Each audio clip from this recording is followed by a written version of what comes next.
Bien, entonces vamos a revisar la segunda liyá de esta parashá Ki Tisa, que significa cuando hagas un censo, ¿ya?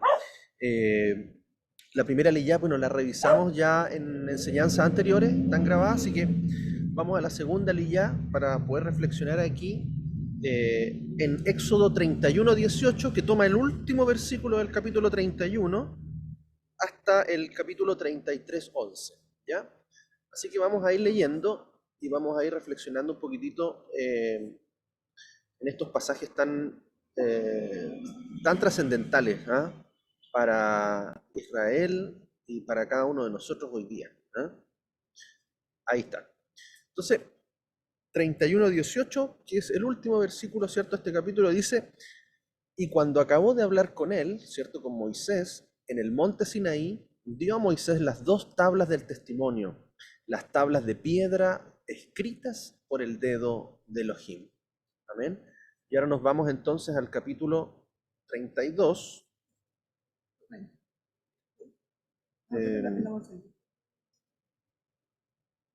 Ahí está. Capítulo entonces 32, que vamos a leer. Ahí está. Y dice, pero como el pueblo vio que Moisés tardaba en bajar del monte, se reunió el pueblo alrededor de Aarón y le dijeron, levántate, haznos dioses que vayan delante de nosotros. Porque este Moisés que nos sacó de tierra de Egipto, no sabemos qué le ha ocurrido. Entonces Aarón les dijo, arrancad los zarcillos de oro de las orejas de vuestras mujeres y de vuestras hijas y traédmelos. Todo el pueblo, pues, se quitó los zarcillos de oro que tenían en sus orejas y los llevaron a Aarón. Él los tomó de sus manos e hizo un becerro de fundición y acabó de modelarlo como un buril. Y dijo, estos son tus dioses, oh Israel, que te hicieron subir de la tierra de Egipto. Cuando lo vio Aarón, construyó un altar ante él, y Aarón hizo pregonar diciendo, mañana fiesta de Yahweh. Por lo cual, al día siguiente, madrugó y ofreció holocaustos y presentó una ofrenda de paz. Y el pueblo se sentó a comer y a beber y se levantó a jugar. Entonces Yahweh dijo a Moisés, anda, desciende, porque tu pueblo que sacaste de la tierra de Egipto se ha corrompido. Pronto se han apartado del camino que yo les ordené. Se han hecho un becerro y se han postrado ante él y le han ofrecido sacrificios. Han dicho, estos son tus dioses, oh Israel, que te sacaron de la tierra de Egipto. Deja ahora que se encienda mi ira contra ellos y los consumiré y haré de ti una nación grande. ¿Amén? Vamos a leer hasta ahí, ya vamos a continuar el resto de la lectura. Y entonces vemos, hermano, acá una situación que Moisés no estaba viendo, ¿ya? Moisés estaba en el monte, estaba recibiendo las tablas del testimonio, eh, pero Dios estaba viendo lo que estaba pasando en el pueblo, ¿ya? Que se estaba levantando un becerro, ya es interesante porque este becerro de alguna manera eh, va enfocado siempre en que se estaba adorando a Yahweh. ¿Mm? Tenemos que entender también de que el pueblo que salió de Egipto era un pueblo que tenía todavía y arrastraba todas digamos, los dioses, ¿cierto? Ese politeísmo, ¿ya? Que había en Egipto, ¿ya? Había muchos dioses. Llama la atención, sí, de que viendo que la mano poderosa de Elohim los liberó, ¿cierto? De Egipto, ellos vuelvan a caer nuevamente en esa búsqueda de idolatría. ¿Ah? Vemos un pueblo todavía no muy definido, un pueblo que todavía no tenía una convicción clara, aún cuando habían visto grandes maravillas, gran poder, ¿cierto?, a salir de Egipto, pero seguían arrastrando una mentalidad pagana, una mentalidad de idolatría, una mentalidad politeísta, ¿ya? Entonces todo esto Moisés todavía no lo veía, ¿ya? Pero sí Dios estaba viendo en ese momento que el pueblo estaba entrando en este acto de idolatría, de fornicación, de adulterio, ¿ya? Vamos a ver una conexión muy fuerte allí con lo que es la idolatría y los pecados sexuales, ¿ya? Entonces aquí, ¿qué es lo que ocurre? Viene el pueblo y le dice, a Aarón que les haga, ¿cierto? Dioses para adorarlo, porque no sabemos qué le pasó a este tipo, a este tal Moisés, ¿ah? Porque así lo leen, dice, no sé, sabemos qué le pasó a este Moisés, ¿ah? Eh, y por lo tanto que les hagan dioses para adorarlo. Entonces aquí viene Aarón, algo bien enigmático, la verdad también. ¿Por qué vemos que Aarón accede a esto? ¿Ah? Porque vemos que Aarón no pone un freno, no sabemos más detalles allí. ¿Ah? ¿Por qué él accede a pedirles los zarcillos de oro, ¿cierto? Todos estos aretes, ¿ya? Todas las joyas, por así decirlo, de oro, y hace una fundición y saca este becerro. ¿Ah? Es como, bueno, fundimos, le dice después, cuando le explica a Moisés, le dice, bueno, fundimos el oro y salió este becerro. ¿Ah?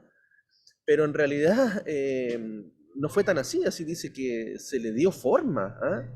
Con buril. Ahora hay que entender que dentro de la cosmología en ese tiempo, el becerro o el toro, ¿ya? El becerro que está relacionado con el toro o el buey, ¿cierto? Que bueno, hay varias diferencias obviamente, pero este animal que sería el masculino, ¿cierto? Del vacuno, eh, era la figura asociada, ¿cierto?, al poder. ¿Ah? Que si ustedes lo miran en el hebreo, ¿cierto?, la Aleph, ¿cierto?, es una forma, en el Aleph pictográfico, ¿cierto?, es una figura de un toro. ¿Ah? Esa es la letra Aleph en el pictográfico, ¿ah? Que representa un toro, podríamos decir. ¿Ah? Pero es una señal de liderazgo, es una señal de poder. Entonces, en ellos había una mentalidad todavía errada, ¿sí? En la cual quisieron representar, ¿cierto?, a Elohim, que Elohim, ¿cierto?, significa también Dios, pero también dioses, ¿ya? Y es por eso que en este Elohim que aparece aquí está en plural, porque esto le dice, incluso Aarón le dice, estos son tus dioses, Israel, ¿ah? Estos son tus Elohim. Y ellos lo representaron a través de la figura de este becerro que en el fondo en realidad es un toro, ¿ah? Que representaba el poder, la fuerza, el liderazgo, la autoridad. Entonces ellos quisieron representarlo de esa manera. Eh, y esto nos habla fuertemente a nosotros de que muchas veces en nuestra mentalidad, ¿cierto? Nosotros queremos representar a Dios de alguna forma. Nosotros queremos atribuirle características a Dios. Tendemos siempre a reemplazar algo, alguien o incluso a nosotros mismos, ¿ya? Ponernos en el lugar de Dios o de Elohim. Y esa mentalidad está, o sea, nosotros la vemos, muchos de nosotros quizás pasamos por el catolicismo y vimos imágenes, figuras, pero también en el cristianismo también hay imágenes, figuras, incluso personas, ¿cierto?, que toman la posición de Elohim. ¿Ah? Entonces, cuando habla estos son tus dioses, tus Elohim, es que porque muchas veces, hermanos, nosotros no cambiamos a Dios por otro Dios, sino que por otros dioses. ¿Ah? Cambiamos a Dios por otras cosas, incluso por varias cosas, ¿ah? Que comienzan a ocupar el lugar en lo económico, en lo moral, en lo social, en lo intelectual. O sea, tenemos incluso en lo religioso distintas formas en las cuales nosotros muchas veces proyectamos a Dios. ¿Ah? Entonces es interesante ver la mentalidad que hay y eso también nos llama a nosotros una exhortación a que nosotros arrastramos una mentalidad quizás del catolicismo, una mentalidad del cristianismo que hoy día tiene que ser limpiada, tiene que ser purificada a la luz de la Torá. ¿Ah? Por eso es muy importante en este tiempo no adaptar las cosas, no adaptar la Torá a nuestra mentalidad, sino que nuestra mentalidad sea transformada conforme a la Torá. Y es por eso que a veces nosotros tenemos ideas, pensamientos que nosotros tenemos que poner en pausa. ¿Ah? Tenemos que detener, suspender, tenemos que, a ver, decir, mira, yo pienso esto, pero a ver, veamos mejor qué nos dice la Torá. ¿Ah? Porque muchas veces podemos traer cosas buenas, incluso buenas intenciones, pero que se van a alejar de lo que realmente la Torá nos dice. Hay muchas personas que ponen, y muchas religiones que ponen, incluso ideas propias por sobre la Torá. Cuando aún la Torá es súper clara en decir algo, personas agregan otras cosas. ¿Ah? Y recuerden que la Torá nos dice no tenemos que agregar ni quitar. Y es por eso que este proceso, hermanos, para nosotros realmente es ser como niños. Es como decir, Padre, enséñanos tú. A ver, yo antes pensaba que Dios eran tres personas, o yo pensaba que eran dos, o incluso yo pienso que es uno, etcétera. Pero esas ideas que nosotros podamos traer tienen que quedar a un lado para que primero sea la Torá la que nos enseñe y vaya corrigiendo nuestra forma de pensar. ¿Ya? Eso es algo que todavía no ocurría allí con el pueblo de Israel, ¿ya? Eh, Ellos venían de una forma idolátrica y nosotros, hermanos, tenemos que reconocer que de una de otra manera todavía cargamos idolatría, todavía cargamos pensamientos que no están alineados a la Torá de nuestro Elohim. ¿Ven? La misma palabra dice, bueno, el apóstol Pablo en Romanos exhorta, ¿cierto?, a que el hombre cambió la gloria del Dios incorruptible, la cambió por formas de aves, cuadrúpedos, de reptiles. ¿Ah? Por eso dice, y fíjese qué importante es esto, y aquí hay una conexión tremenda. Dice en Romanos 1, usted lo puede también buscar ahí, Romanos 1, 23 y 25, dice, y cambiaron la gloria del Dios incorruptible por una imagen de forma de hombre corrupto, de aves, de cuadrúpedos y de reptiles. Mire, por formas de hombres, por formas de animales, aves, cuadrúpedos y reptiles. ¿Ah? Por eso todo ese tipo de idolatría es múltiple. Dice, por consiguiente, y esto aquí es clave, Dios los entregó, dice, ¿a qué? A la impureza en la lujuria de sus corazones, de modo que deshonraron entre sí sus propios cuerpos porque cambiaron la verdad de Dios por la mentira y adoraron y sirvieron a la criatura en el lugar del Creador, quien es bendito por los siglos. Amén. Entonces, hermanos, fíjese, ¿dónde se ven los mayores actos a veces de fornicación, de adulterio, de impureza sexual, de lujurias?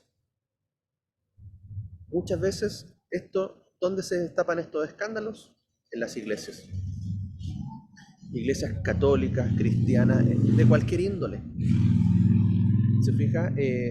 Y usted dice, pero ¿cómo? Imagínese este líder, esta persona importante, esta persona que tiene un cargo tan alto, eh, etcétera, pastor, apóstol, monseñor, cardenal, papa, lo que sea, eh, terminan en estas cosas, o están involucrados incluso quizás ocultamente en esto. Y es porque todo este tipo de pecados es una consecuencia de la idolatría. ¿Por qué mientras haya idolatría en la congregación van a haber pecados de tipo sexual? Entonces, lo que hay que atacar, hermanos, no es luchar, ¿cierto?, con las pasiones de esta índole, sino que eliminar la idolatría. Porque la idolatría trae como consecuencia. Fíjese, ellos comenzaron levantando un becerro de oro, pero ¿en qué terminaron después? En todo tipo de impurezas, fornicaciones, ¿cierto? Y actos lujuriosos y todo de índole sexual.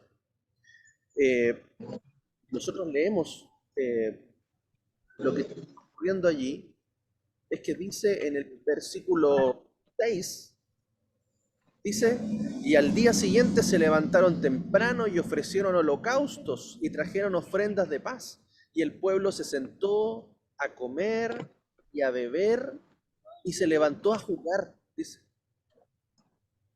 ¿Usted se ha dado cuenta de esa expresión? Si usted ve la Reina Valera, ve la Biblia de las Américas, dice y se levantó a jugar. Otros dicen y se levantó a regocijarse. ¿Ah?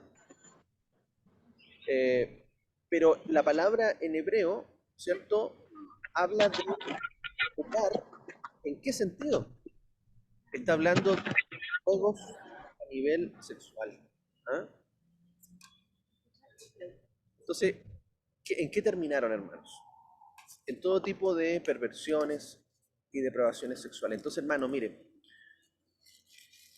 todo ese tipo de cosas son resultado de la idolatría. ¿Por qué las iglesias cristianas, por qué las iglesias católicas o cualquier congregación, hermano, que el hermanito se metió con que el pastor le tomó la esposa al líder, y un montón de cosas que uno a veces da de verdad vergüenza a veces contarlas? todo ese tipo de pecados son consecuencia y resultado de que hay idolatría en medio del pueblo. Amén. Entonces aquí tajantemente, para llegar a la pureza en la congregación a nivel sexual, debemos sacar toda idolatría. Porque cuando nosotros tenemos solamente a Yahweh nuestro Elohim y somos fieles a Él, va a haber santidad. Va a haber santidad a nivel de pecados sexuales. Va a haber santidad en esa área moral. Es la única forma en realidad de que una persona, una congregación y un pueblo viva en santidad moral y sexual. ¿Ah? Entonces, este término jugar, ¿cierto? Que se traduce, podríamos llamarlo, como se dice en hebreo, es un hebraísmo, o también hay otro término que se utiliza cuando, no sé si alguien me ayuda, cuando queremos decir algo pero usamos una expresión, Eufemismo. eufemismo. Gracias, papá, sí. Un eufemismo, ¿cierto? Entonces, fíjense que esta palabra está utilizada también cuando Isaac con Rebeca juegan, ya tienen juegos que en ese momento el rey Abimelech los ve y se da cuenta que no eran hermanos, ¿ah? Que había algo más entre ellos. Entonces, también la expresión jugar, incluso también se menciona en lo que Sara observa de Ismael hacia su hijo Isaac. ¿Ah? Por eso ella manda separar y dice, tienes que echar a esta mujer de aquí con su hijo. ¿Ah? Porque no estaban jugando inocentemente como niños, sino que tenía una connotación muy probablemente de que Ismael haya querido tener algún tipo de juego de índole sexual con Isaac. Eso está ahí en los comentarios. ¿Ah?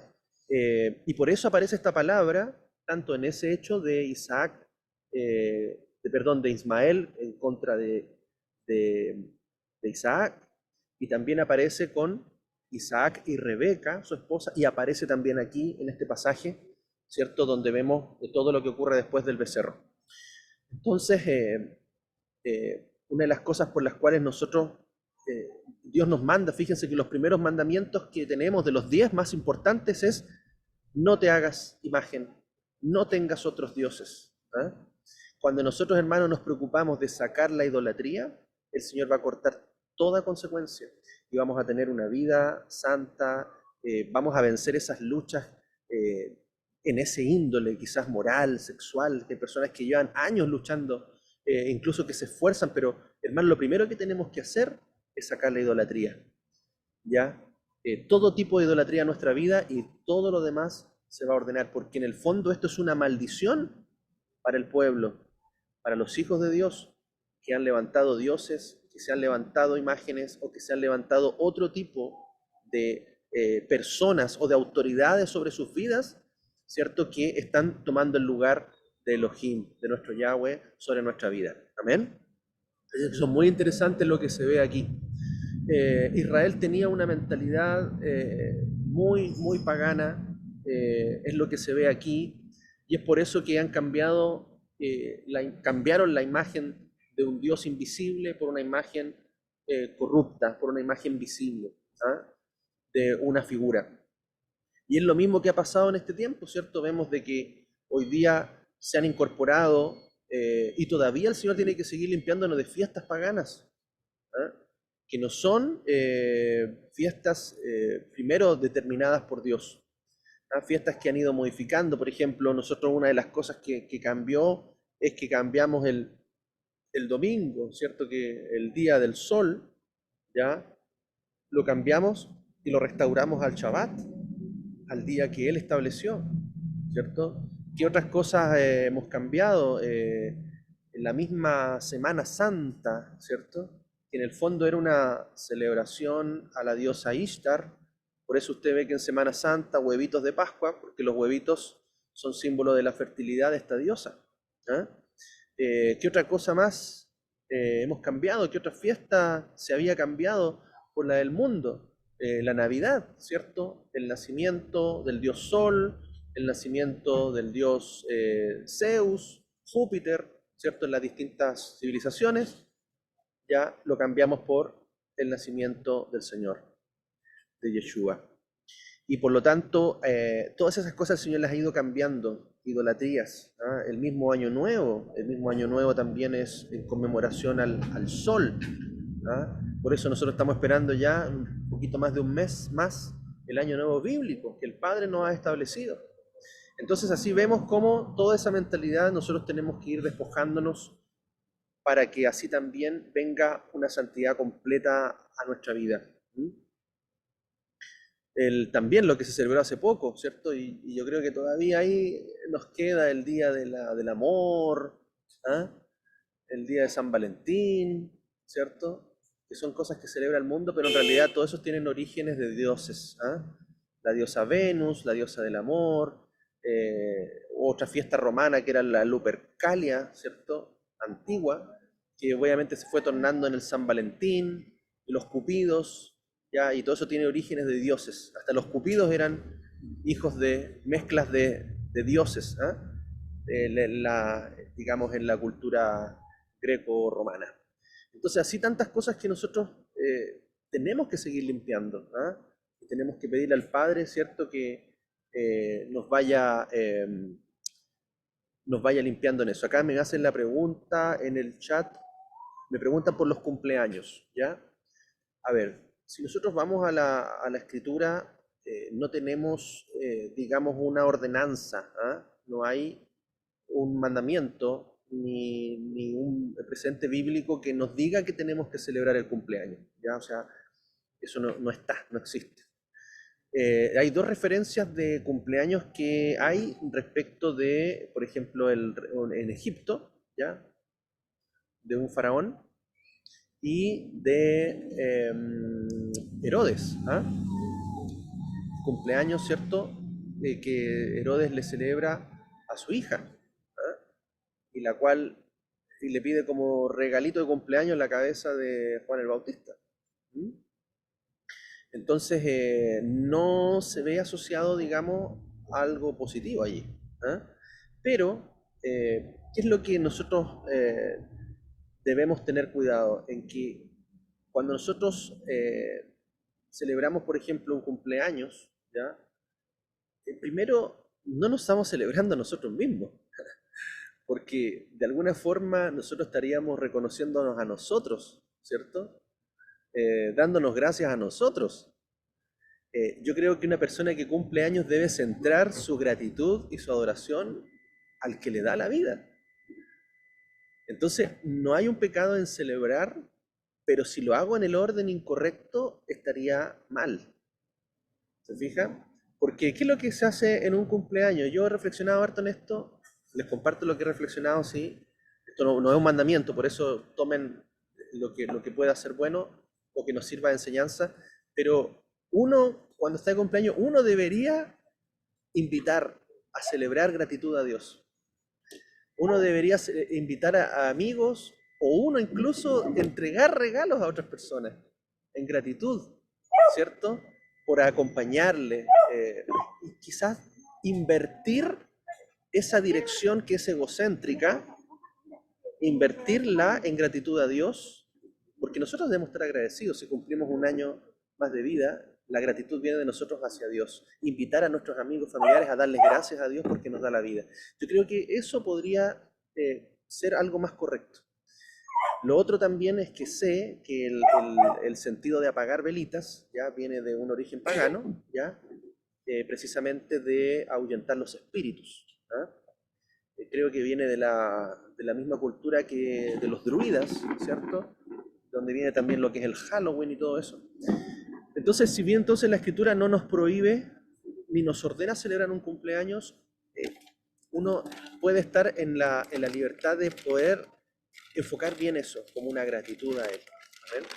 Yo creo que todo lo que va en gratitud hacia el Señor, en la honra, en la gloria a Él, no hay problema. Así que el Señor también nos dé, hay muchas cosas que no están escritas y por eso tenemos al Ruach, tenemos los principios de la Escritura que nos van a guiar, ¿cierto?, en cosas que no están escritas, así por así decirlo. ¿Ah? El Espíritu Santo nos va a guiar en cómo también nosotros restaurar quizás cosas que no están ni prohibidas, ni ordenadas, ¿ya? Pero que sí las podemos realizar en un sentir correcto, conforme a la Torá, ¿ya? Eso es lo que podría aportar respecto a los cumpleaños. No sé si alguien más quiere comentar algo, agregar algo. Más se celebraba en la isla de Bueno, en la cultura hebrea lo más importante eh, se realzaba en la vida de la persona. Ellos homenajean mucho, sí, a las personas que ya han muerto. ¿Ah? Porque cuando una persona nace, no trae nada, no ha hecho nada. Pero cuando una persona muere, deja un legado. ¿Ah? Y eso sí es recordado. ¿Ah? Por eso, si ustedes se ven en la cultura hebrea, ¿cierto? Vemos ¿cómo le llaman? En mérito. ¿Ah? sí. En mérito de Sara, Raquel. O sea, ellos destacan mucho la obra que hizo una persona en vida. Y es por eso que cuando una persona muere, hay mucha honra, ¿cierto? En este caso, a los patriarcas, a las personas importantes, honran, como dice la hermana, honran la memoria, ¿cierto? De esas personas. Eh, y yo creo que eso es algo que es súper importante. ¿Ah? Por eso quizás lo mismo pueblo judío no tiene problema con los cumpleaños. ¿Ah? No hay problema en eso. Algunos no lo hacen, otros sí. No hay digamos, un mandamiento o alguna, por lo menos que yo conozca alguna alhaja al respecto. ¿Ah? Yo sé que ¿Mm? en algunas personas ¿Ya? que son como más ¿Conservadora? conservadoras, ellos sí ¿Ortodoxas? celebran los cumpleaños, pero con otro enfoque, dándole gracias a Dios por la vida. Incluso ellos hacen regalo en el día de su Ah, claro, lo que cumpleaños. Ah, comentaba tú yo. Sí, comentaste. claro, Ah, perfecto. exacto. Sí. Así que eso, hermanos, yo creo que para que nosotros podamos tener este principio, cualquier cosa que le quite la gloria a Dios sería idolatría. ¿Ah? Cualquier cosa que le quite la gloria a Dios podría ser idolatría. ¿Ah? Entonces ahí, si un cumpleaños no le da la gloria a Dios y realza más la persona, ¿ah? Ahí tendríamos que revisar qué hacemos o cómo lo hacemos. ¿Ah? Pero no habría como una prohibición. ¿Ya? Amén. Bien, continuamos entonces. Bueno, después sigue diciendo el pasaje, ¿ya? Eh, Dios se enoja mucho, incluso le dice a Moisés, le dice, anda, desciende, porque tu pueblo, le dice a Moisés, tu pueblo que sacaste de la tierra de Egipto se ha corrompido. Pronto se han apartado del camino que yo les ordené. Se han hecho un becerro y se han postrado ante él y le han ofrecido sacrificios. Han dicho, estos son tus dioses, oh Israel, que te sacaron de la tierra de Egipto. Deja ahora que se encienda mi ira contra ellos y los consumiré y haré de ti una nación grande. Fíjense, la ira de Dios, la ira de Yahweh es que le dice a Moisés, este es tu pueblo. O sea, él se desentiende en ese momento. Él no dice, mira mi pueblo, el que saqué de Egipto está en idolatría. No, él dice, mira Moisés, el pueblo que tú sacaste. Ahí vemos una ruptura. La idolatría y este acto trae una ruptura en la relación. Hay un quiebre matrimonial. ¿Por qué? Porque por eso siempre toda idolatría está relacionada con adulterio y fornicación. Cuando hay un pacto matrimonial que se está haciendo, se estaba sellando un pacto matrimonial ahí en el monte Sinaí, ¿cierto? Israel, la recién prometida, ya estaba adulterando con otros dioses. Entonces él inmediatamente se desentiende, le dice Moisés, este es tu pueblo. Y le dice ahora, pues déjame que encienda mi ira contra ellos y los consuma. Dice, más de ti yo haré una nación grande. Fíjense lo fuerte que estaba ocurriendo en ese momento. Dios quería destruir a todo el pueblo y dejar solamente a Moisés. Y de Moisés y su familia hacer una nueva nación, como se lo prometió a Abraham. O sea, realmente una situación extrema, muy radical. Eh, y vemos aquí que Moisés tuvo una oportunidad de ser elevado al nivel de Abraham. Fue en ese momento una situación fuerte, no sé si tentadora, eh, Yo creo que ante una situación así otra persona hubiera dicho, amén, Señor, yo soy el único digno de esto y tú me vas a levantar a mí ahora como el gran patriarca, el padre de esta nueva nación, no lo sé. Pero fíjense, hermanos, de que él rehusó inmediatamente eso que Dios le dice. ¿Ah? Rehusó inmediatamente de ser tentado por sí mismo, y su humildad y su corazón estuvo más dispuesto a salvar y a interceder por todo el pueblo que por él mismo. Porque él se habría salvado a sí mismo, pero ¿qué es lo que hizo? Intercedió. Entonces vemos ahí en Moisés, hermano, una figura de nuestro Mesías. Vemos una figura de un Mesías que podría haberse salvado de la cruz, podría haber mostrado su poder, podría haber traído legiones de ángeles que lo libraran y haber dicho, yo soy acá el Hijo de Dios, etcétera, etcétera. Pero vemos cómo Yeshua se negó a sí mismo, se humilló hasta el último por nosotros, dando su vida por nosotros. Entonces vemos acá también a un Moisés negándose a sí mismo, no queriendo alcanzar la gloria para él, sino ponerse en una posición de intercesión por todo el pueblo. Eh, Dice el versículo 11, entonces Moisés suplicó ante Yahweh su Elohim y dijo, oh Eterno, ¿por qué se enciende tu ira contra tu pueblo, que tú, dice, has sacado de la tierra de Egipto con gran poder y con mano fuerte? Y aquí Moisés le devuelve, ¿cierto? Y le dice, Señor, de alguna manera le dice, Señor, yo no fui el que a mí se me ocurrió sacar al pueblo de Egipto. Señor, a mí no se me ocurrió, este no es mi pueblo. Le dice, Señor, ¿por qué tu ira, se enciende tu ira contra tu pueblo que tú has sacado de Egipto con gran poder? ¿Ah? Fíjense cómo le da la gloria a él y también lo pone en una situación y le dice, Señor, tú lo sacaste, tú mostraste tu poder al sacarlos de Egipto. ¿Ah? También vemos, miren, la actitud de Moisés. Y luego vienen aquí tres argumentos, ¿ya? Tres argumentos principales que levanta Moisés para que el pueblo no sea destruido. ¿Mm? Y el primero es este, ¿cierto? Que él fue el que lo sacó de Egipto, que su pueblo no es pueblo de Moisés, es pueblo del Eterno, que él lo sacó con mano fuerte. El segundo, ¿cierto? Está en el versículo 12, que dice, ¿por qué han de hablar los egipcios diciendo, con malas intenciones los ha sacado para matarlos en los montes y para exterminarlos de la faz de la tierra? Vuélvete del ardor de tu ira y desiste de hacer daño a tu pueblo. Aquí entonces vemos a Moisés intercediendo y poniendo un segundo argumento, ¿ya? ¿Qué iban a decir los demás? ¿Qué iban a decir los otros pueblos? ¿Qué iba a decir Egipto mismo?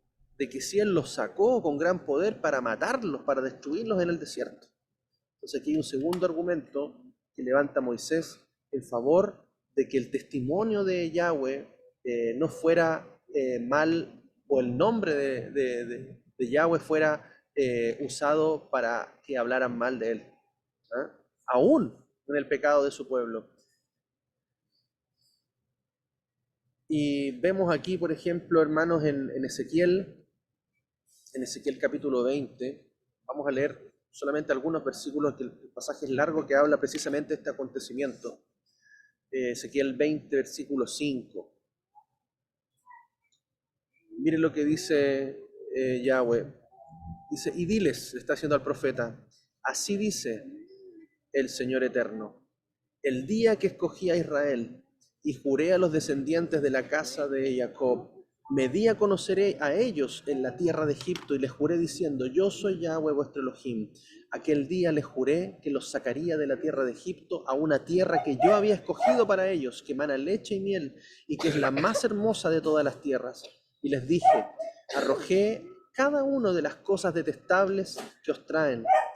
Y no, dicen, y les dije, a ver, arroje cada uno las cosas detestables que os traen, y no os contaminéis con los ídolos de Egipto. Yo soy Yahweh, vuestro Elohim. pero se rebelaron contra mí y no quisieron escucharme. No arrojaron las cosas detestables que les atraían, ni abandonaron los ídolos de Egipto. Entonces decidí derramar mi furor sobre ellos para desahogar contra ellos mi ira en medio de la tierra de Egipto. Pero actué en consideración a mi nombre, para que no fuera profanado ante los ojos de las naciones en medio de las cuales vivían, y a cuya vista me había dado a conocer sacándolos de la tierra de Egipto. Entonces aquí vemos cómo la palabra de Yahweh confirma, ¿cierto?, de que él también no quiso que su nombre fuera profanado. O sea, de alguna manera, hermanos, él soportó el no destruir a su pueblo para que su nombre no fuera profanado. ¿Ah? Por supuesto, Dios los castigó, pero los castigó hacia adentro. ¿Ah? Es como cuando pasa una situación familiar, ¿cierto?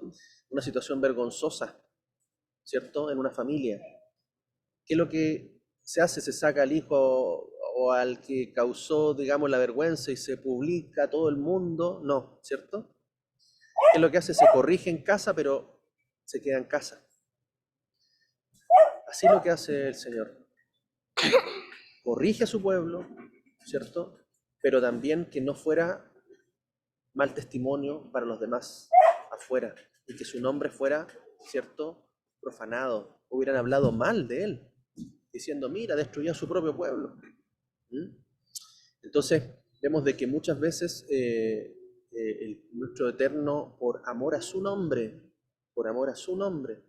¿ah?, a su persona, a su testimonio, muchas veces retiene el juicio, retiene el castigo, retiene, ¿cierto?, la condena, retiene, ¿cierto?, la destrucción, ¿ah?, para que él no sea profanado entre las naciones. ¿Ven? Vemos ahí entonces cómo tuvo efecto la intercesión de Moisés.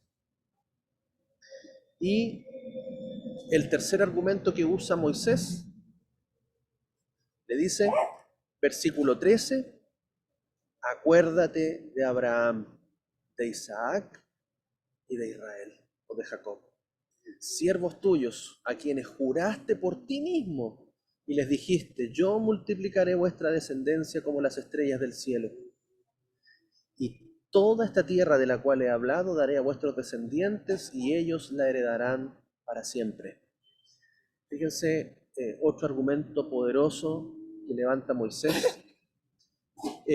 Aquí obviamente él dice, Señor, tú le prometiste a Abraham. No quites la promesa que le diste a Abraham y me la des a mí, porque se la estaba ofreciendo a Moisés. Y aquí él le dice, acuérdate de Abraham, de Isaac y de Jacob, sus siervos, a los cuales tú les prometiste. ¿Eh? Entonces aquí vemos que este argumento de intercesión es el mérito también de los patriarcas. ¿Eh?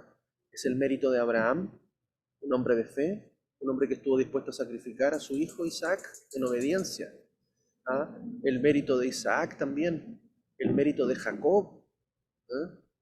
Entonces, es por eso de que, fíjense, cuando nosotros oramos, no oramos por nuestros propios méritos, nosotros oramos por los méritos de Yeshua, de lo que Él hizo por nosotros. ¿Ah?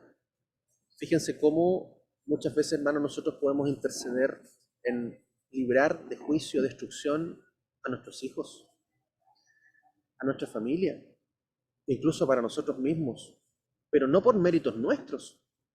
Lo que está haciendo aquí Moisés es tomando los méritos de Abraham, de Isaac y de Jacob, a quien el Señor les prometió. Entonces nosotros cuando oramos, tenemos que orar por los méritos, ¿cierto?, que hizo Yeshua por nosotros. ¿Ah? Y que son los únicos que nos pueden librar de un juicio, porque por eso nuestro Mesías llevó esas rebeliones, llevó esas enfermedades, llevó esos pecados en Él mismo. Entonces, por eso nosotros podemos orar por los méritos de Él. Por eso, cuando nosotros decimos que lo pedimos en el nombre de Yeshua, es porque en el fondo lo que estamos diciendo, te lo pedimos por los méritos. ¿Ah? Por los méritos de Él, no por los nuestros. Porque por si fuera por nosotros, ya nos habría destruido. ¿Mm? Entonces ahí vemos también cómo Moisés nos da ese testimonio de intercesión y de que Él saca los méritos, ¿cierto?, a favor de los patriarcas, los que habían recibido la promesa. Fíjense, versículo 14 dice, Yahweh desistió de hacer daño, el daño que había dicho que haría a su pueblo. Hermanos, fíjense, ¿será que Dios cambia su palabra? ¿Que Dios cambia de opinión? Y en este caso, hermanos, cuando se trata de misericordia, Dios puede cambiar un juicio, Dios puede cambiar una sentencia. ¿Ah? Aquí lo vemos claramente, que él vino la ira de él sobre el pueblo y la intercesión de Moisés con estos tres argumentos poderosos hizo que la ira se apaciguara, que la ira de Dios se calmara, que se revirtiera y que viniera esa misericordia, ¿ah?, sobre el pueblo. Hermanos, nosotros, si yo creo que hay algo que Dios nos muestra es que cuando hay un corazón arrepentido, cuando hay una persona que se humilla delante de Él, Él está, Él está cercano. Él está cercano a los que le buscan. Él habita con el quebrantado y humilde de corazón. Pero imagínense un Moshe que hubiese sido orgulloso, que hubiese pensado en sí mismo, que hubiese buscado la gloria para él. No habría, otra historia habría sido. Otra historia habría sido. Ahí me comenta la hermana, así es, si no fuera por la intercesión de Moshe, hubiese destruido a todo el pueblo, hermanos. Vemos entonces, hermanos, cómo la oración, la intercesión, el clamor, el arrepentimiento, la humillación delante de Él puede revertir, hermanos, un daño, un juicio de la ira de Dios por nuestro pecado, obviamente, por algo que está justificado. Pero si hay arrepentimiento, esa sentencia puede cambiarse, puede ser movida. ¿Amén?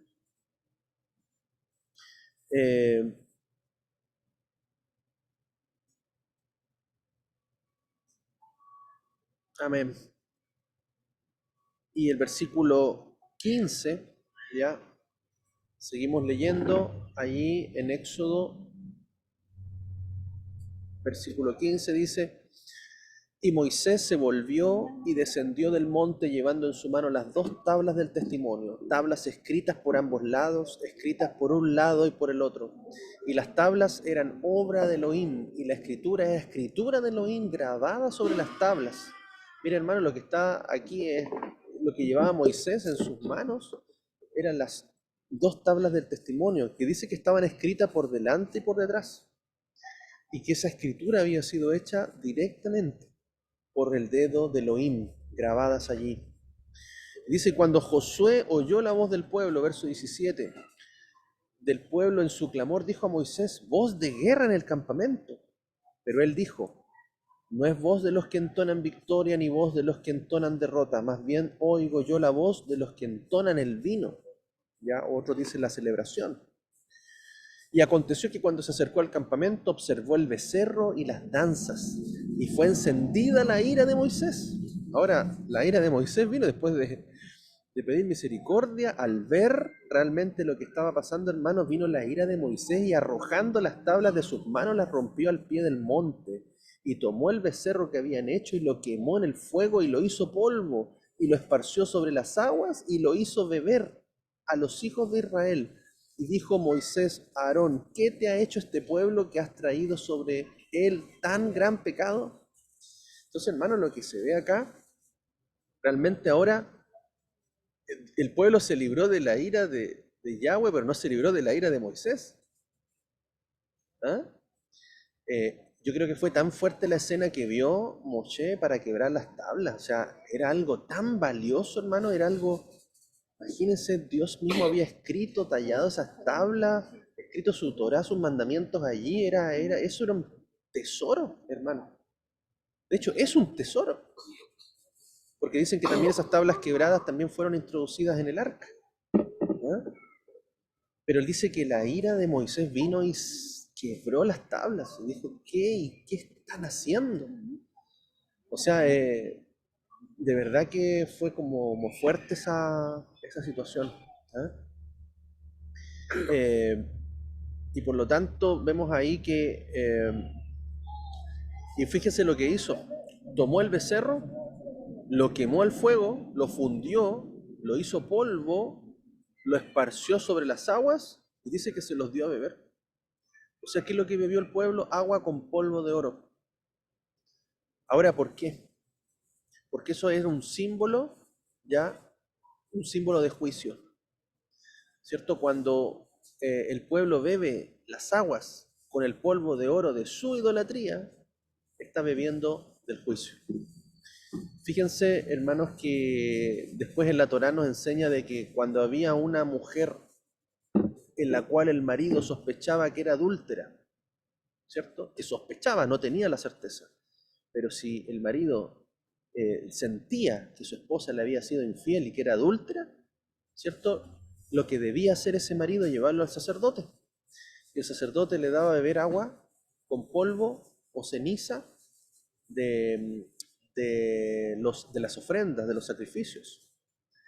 Y esa agua con ese polvo determinaba, según el resultado, si esa mujer realmente había sido adúltera o si esa mujer era libre de adulterio. Porque el marido levantaba un celo contra ella. Entonces ahí definía, era un acción de juicio, ¿ya? Y por lo tanto, si la mujer bebía esa agua con ese polvo, en esa ceniza, y se le inflaba el vientre, ¿cierto? Y venía una consecuencia evidente, decía, sí, esta mujer había sido adúltera. Y por lo tanto venía el juicio contra ella. Pero si bebía y no pasaba nada, esa mujer era libre, era porque era inocente y libre de pecado. ¿Ah? Y así se resolvía. Entonces, un poco lo que Moisés hace acá, que es algo extraño para nosotros, imagínense moler el oro, hacerlo polvo y dárselo en el agua para que bebieran, era porque esa fue la forma probablemente de establecer un juicio. Probablemente todos los que bebieron esa agua con ese polvo de oro, los que experimentaron quizás alguna inflamación, algún dolor, era evidencia de que habían participado de la idolatría. Porque no todos participaron, ¿ya? No todos participaron de la idolatría. Recuerden de que parte de la tribu de Leví después, ¿cierto? Lo relata, es que ellos, incluso ellos mismos tuvieron que ir a matar, ¿cierto? Tomar la espada y traer el castigo, ¿cierto? Con la muerte de todos aquellos que hayan participado en la idolatría. ¿Se da cuenta? Entonces, es muy probable que esto a la luz de la Torá, nos dé la idea de que efectivamente lo que hizo Moisés es dijo, ok, todos van a beber agua con polvo de oro de la idolatría. El que se ve afectado por esta agua es culpable de idolatría. Porque imagínense, en un pueblo gigante, hermano, pensemos nomás, ¿cierto? Algunos comentan que eran 6 millones de personas.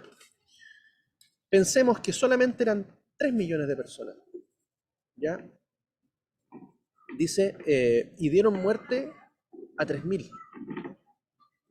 3.000 es un porcentaje muy pequeño, es el 0,1% si es que el pueblo hubiese sido 3 millones, ¿cierto? 0,1%. Entonces, lo que nos queda allí, la duda, es que si los que murieron fueron solamente de la tribu de Leví, ¿ya? ¿Por qué? Porque dice aquí la Torá es que después Dios mandó una plaga. Después de la acción de Moisés, Dios mandó una plaga sobre el pueblo. Entonces, ¿qué es lo que podemos o tratamos de entender? Es de que cuando Moisés viene y les dice, ¿quiénes son los que están conmigo? Dice, y con Yahweh. Dice el versículo 25, y vio Moisés que el pueblo estaba desenfrenado, pues a Aarón les había dado rienda suelta para que llegaran a hacer vergüenza en medio de sus enemigos. Y puesto de pie Moshe a la puerta del campamento, dijo, el que esté por Yahweh, conmigo, le dice. Y se unieron a él los hijos de Leví. Y después entonces le dijo, así dice Yahweh Elohim de Israel, ponga cada cual su espada sobre el muslo. Pasad, recorred de puerta en puerta el campamento, y cada uno mate, dice, a su propio hermano, y cada uno a su propio compañero, y cada uno a su propio pariente. Y los hijos de Leví hicieron conforme al dicho de Moisés, y cayeron del pueblo aquel día como 3.000 hombres. Y dijo Moisés, hoy habéis dedicado vuestras manos a Yahweh, cada uno contra su hijo o contra su hermano, para que la bendición sea dada a vosotros.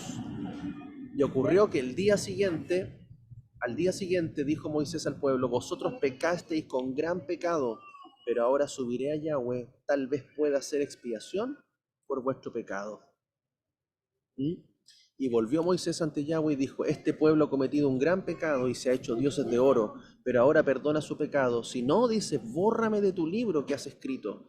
Dijo Yahweh a Moisés, el que haya pecado contra mí, a este borraré de mi libro.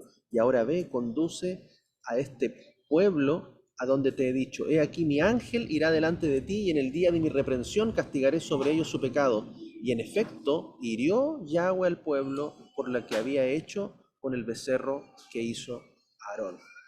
Entonces, hermanos, aquí nos queda a nosotros la siguiente situación. Moisés hace este acto del agua con polvo de oro como juicio. ¿Eh?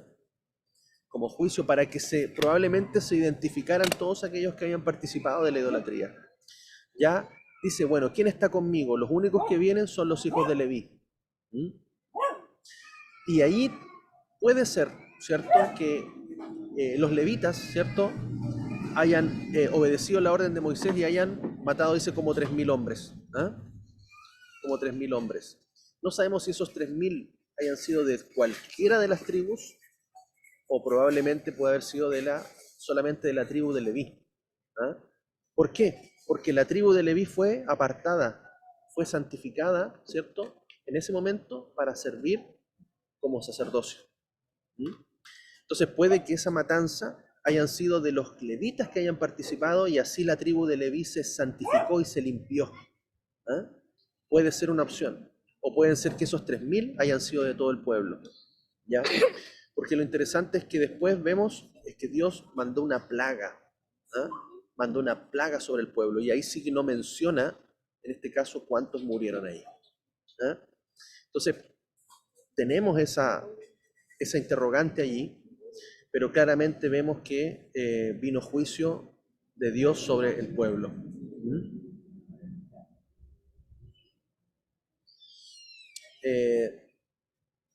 Dice aquí, bueno, el versículo 26, se paró Moshe a la puerta del campamento y dijo, el que esté por Yahweh, venga a mí. Y se juntaron a él todos los hijos de Leví.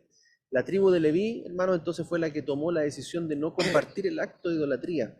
Y cuando todo el pueblo fue invitado a mostrar si estaba a favor del Eterno, los levitas mostraron su fidelidad. Por esta causa fueron elegidos como los nuevos sacerdotes en lugar de los primogénitos. Ahí se consagra esta tribu para ser sacerdocio, ¿ah? Porque antes todos los primogénitos de todas las tribus iban a ser sacerdocio. Por eso vemos una conexión con Apocalipsis, cuando habla de los 144.000 y habla que una porción de cada tribu es apartada para él. ¿Ah? Es porque ahí se restaura, ¿cierto?, el diseño original. El diseño original no era que la tribu de Leví sirviera como sacerdocio, sino que cada primogénito de todos los nacidos, de todas las tribus, fueran parte de ese sacerdocio. Es por eso que también en Apocalipsis probablemente se restaura también esa porción escogida, ¿cierto?, de cada una de las tribus para servir íntimamente o más cercanamente a Yahweh. ¿Mm?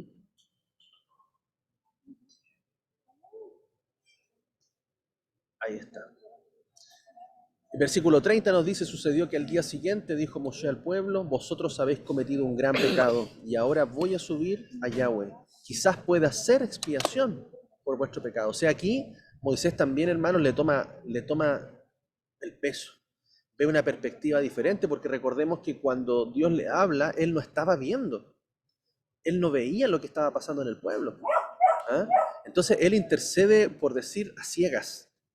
Pero fíjense la actitud de lo terrible que fue para él ver la situación. Cuando la ve, dice, en realidad han cometido un gran pecado. Dice, voy a subir a Yahweh nuevamente, quizás pueda hacer expiación por vuestro pecado. Aún así, en la ira y todo lo que pasa, vuelve su corazón de misericordia. ¿Para qué? Para interceder nuevamente. ¿Ah? Porque dice, no, en realidad hicieron algo terrible, nos merecen morir todos. Pero él aún así vuelve a levantar intercesión una vez más delante de Yahweh para que Él expíe ese pecado. Y fíjense las palabras que dice, versículo 31. Dice, y volvió Moisés ante Yahweh y dijo, este pueblo ha cometido un gran pecado y se ha hecho dioses de oro. Exclama, pero ahora perdona su pecado. Dice, si no, miren hermanos, bórrame de tu libro que has escrito. Wow, o sea, él pone su propia vida, ¿cierto? Su propio nombre, su propia generación, su propia descendencia, la pone en favor nuevamente de la intercesión del pueblo. Mírense, ya había intercedido 3 veces, hermano. Y esta es la 4ª intercesión que hace por el pueblo. Bórrame de tu libro, ¿cierto? Algunos hacen referencia a que dijo, si no, bórrame del libro de la vida o bórrame del libro de la Torá. Imagínense cuán importante es Moisés en la Torá. ¿Ah? Pero aún así le dice, Señor, si perdónalo, si no, bórrame, le dice. Bórrame del libro que has escrito.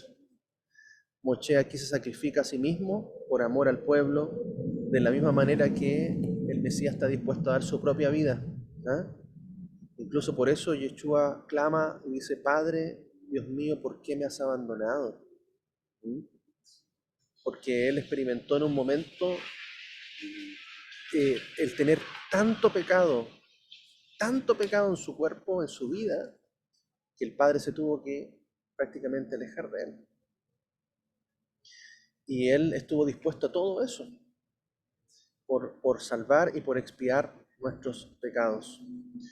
Versículo 33, dijo Yahweh a Moisés, al que haya pecado contra mí, a este borraré de mi libro. ¿Ya? Y es por eso que muchos hacen referencia al libro de la vida, porque vemos más adelante, ¿cierto? En el Apocalipsis también dice que los que no se hallaron inscritos en el libro de la vida fueron arrojados al lago de fuego. Entonces, puede ser alusión, ¿cierto?, al libro de la vida. Otros, por eso le decía, comentan que puede ser al libro de la Torá. Y vemos entonces que todos aquellos que no tienen redención, ¿cierto?, o han caído en pecado que no ha sido perdonado, no estará escrito en el libro de la vida. Dice, y ahora ve, conduce a este pueblo, versículo 34, a donde te he dicho, he aquí mi ángel irá delante de ti, y en el día de mi reprensión castigaré sobre ellos su pecado. Y en efecto, dice, hirió Yahweh al pueblo por lo que habían hecho con el becerro que hizo Aarón. Amén. Y finalmente el capítulo 33, aquí lo vamos a poner.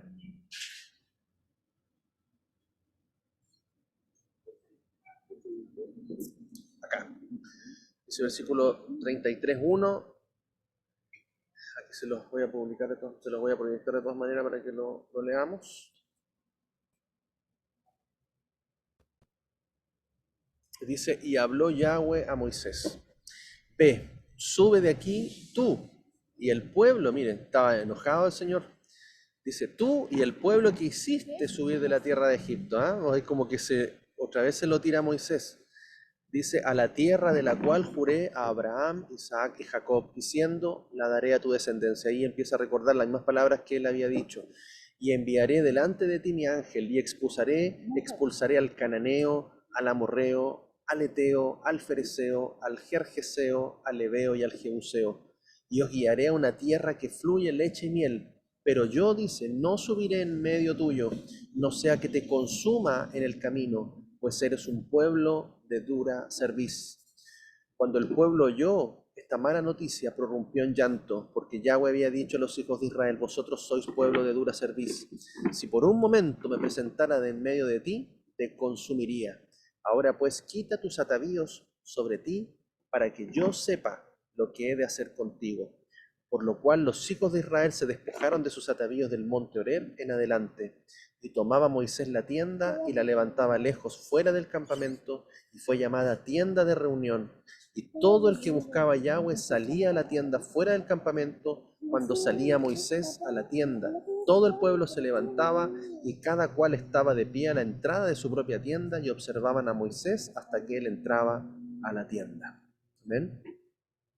Entonces aquí vemos cómo viene obviamente perdón de parte de Yahweh para su pueblo, pero aún así estaba el Señor con un corazón herido, ¿cierto? Y le dice, bueno, anda y sube de aquí tú y el pueblo que has sacado de Egipto, ¿ya? Pero recuerda así las promesas de Abraham, de Isaac y de Jacob. ¿Mm? Dice, y enviaré un ángel delante de ti. Dice, no voy a ir yo mismo, ¿ah? No voy a ir yo mismo, sino que un ángel irá contigo. Porque si no, si yo estuviese en medio de ese pueblo pecador, lo destruiría, lo consumiría.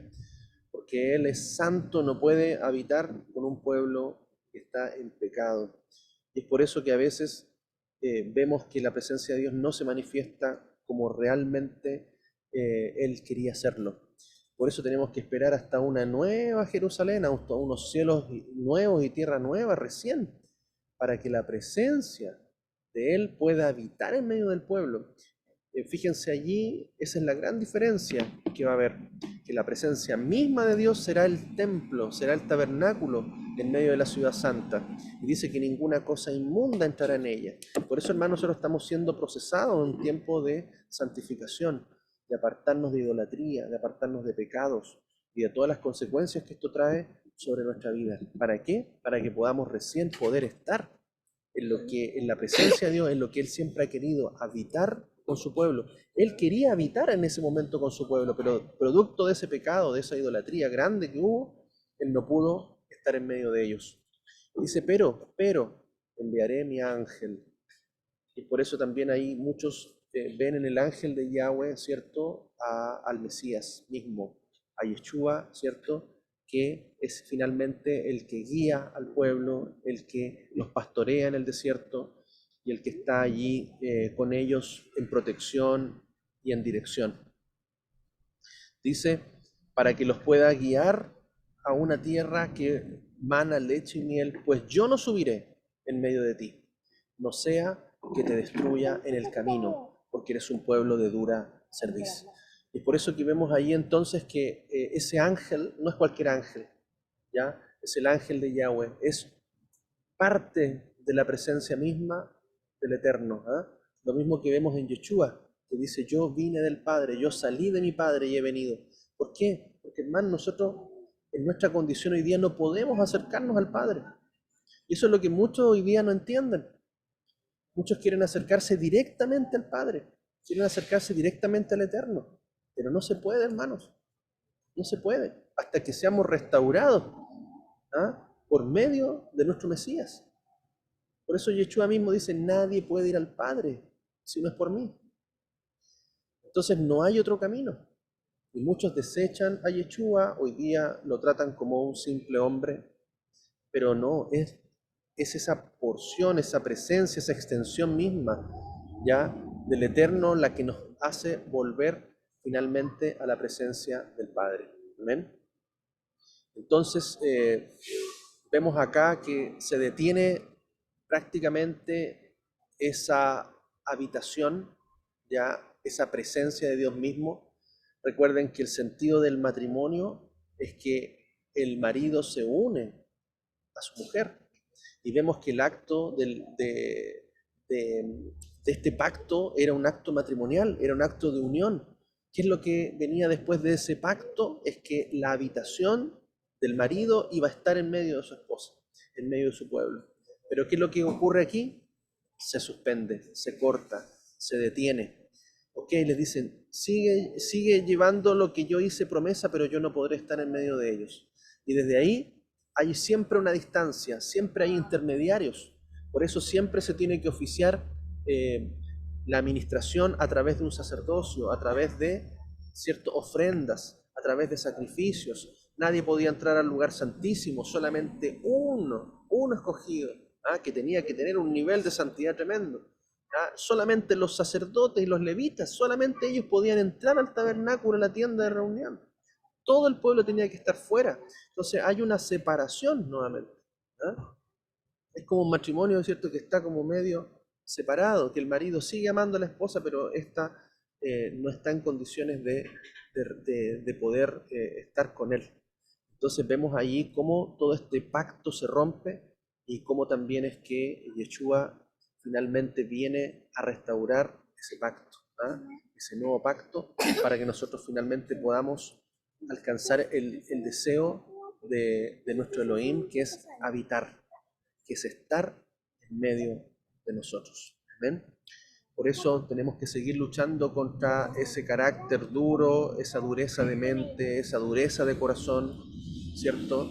Que todavía nos afecta a nosotros, incluso en este tiempo que estamos aprendiendo y siendo restaurados en la Torá. Tenemos que seguir, ¿cierto?, siendo tratados por Él para poder llegar finalmente al deseo, al propósito de nuestro Elohim, de habitar y estar con nosotros. ¿Amén? Bueno, esa es parte de la Liyá. Recordemos que este episodio para el pueblo de Israel es un episodio muy triste. Es una fecha, ¿cierto?, en que han ocurrido acontecimientos, el momento en que Moisés baja, ¿cierto?, del monte y rompe las tablas, es una fecha, ¿cierto?, que marca un tiempo de duelo para Israel, porque además esa fecha se ha asociado con situaciones de destrucción para Israel. Es como que muchos dicen, los sabios dicen ahí que el juicio de Dios en esa fecha siempre viene. Es como que todo el juicio y castigo que Dios le iba a dar a su pueblo en ese momento, como que lo fue distribuyendo. Lo fue distribuyendo, ¿cierto? Porque eso es lo que dice en el pasaje. Dice, yo daré juicio. Yo sí traeré juicio sobre ellos por este pecado. Pero es como que la misericordia de Dios, ¿qué es lo que hace? Se la va entregando de a poco. Y es por eso que esa fecha es una fecha muy triste, también es un tiempo muy triste para Israel. Ahí fueron destruidos los templos, ya fueron conquistados. Hay varias fechas incluso muy conocidas, ya. A veces los voy a mencionar aquí. Aquí tengo esa información, ya, porque esto del pueblo de Israel. Dice, las tablas fueron quebradas el día 17 del cuarto mes, ya. En ese mismo día ocurrieron posteriormente cosas muy tristes en la historia del pueblo judío. En ese día, dice, el rey malvado Antíoco Epífanes, dice, profanó el templo, ¿ah?, estableciendo un ídolo en él. Se levantó una estatua del dios Zeus. Dice también, durante el sitio de Jerusalén por los romanos, dice, el sacrificio diario, que era el Corbán Tamid, fue interrumpido en ese día. En el mismo día una brecha fue hecha en las murallas de Jerusalén, 3 semanas antes de la destrucción del templo, en el año 70, después de Cristo. Ese día es un día de ayuno comunitario para el pueblo judío. Las 3 semanas, desde el día 17 del cuarto mes hasta el día 9 del quinto mes, o el 9 de Ab, han sido fijadas como un periodo de duelo. Los 2 templos fueron destruidos el día 9 de Ab, en hebreo Tisha B'Av.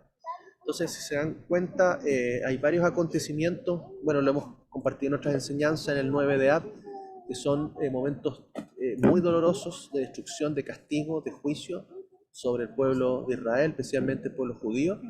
Y eso habla un poco de que esa ira de Dios que iba a venir en ese momento se ha ido, digamos, parcelando, ¿cierto?, en años posteriores, pero aún así Él está cobrando el castigo, porque recuerden, hermanos, que la palabra dice que Él no pasará por alto, ¿cierto?, al culpable, que no tendrá por inocente al culpable. Entonces, parte de la justicia de Dios es entregar el juicio que corresponde, pero con misericordia, como de a poco, ¿ah?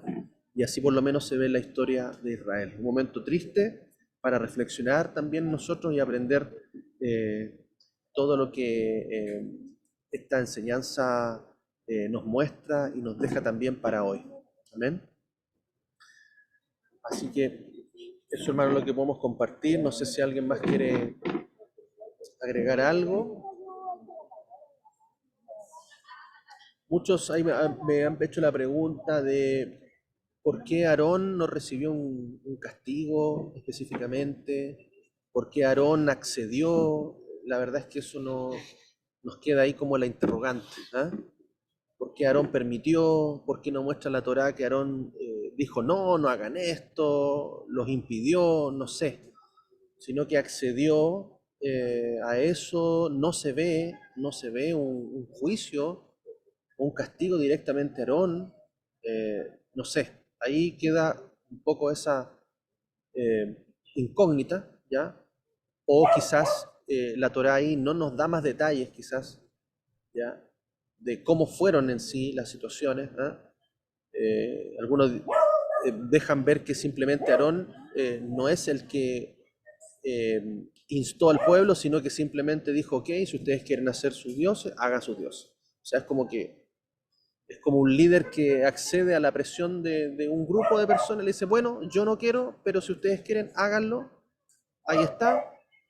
No sabemos realmente cómo fueron los detalles. Yo no voy a, obviamente no vamos a juzgar a Aarón, pero sí queda esa interrogante que la Torá no nos da mayor información de que por qué aparentemente Aarón no habría impedido, habría accedido a eso y tampoco habría ningún aparentemente un juicio o algo, un castigo, por lo menos no lo vemos también posteriormente. Vemos que hay dos hijos que mueren, sí, ya, Nadab y Abiú, pero están más relacionados con un momento en que ellos ofrecieron un fuego extraño ahí en el tabernáculo.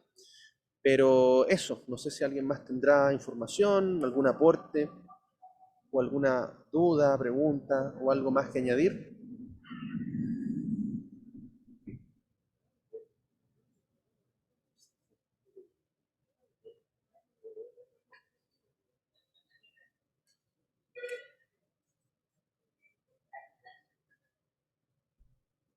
Amén. Amén. Ya, no parece que no hay más comentarios, reflexiones. Amén.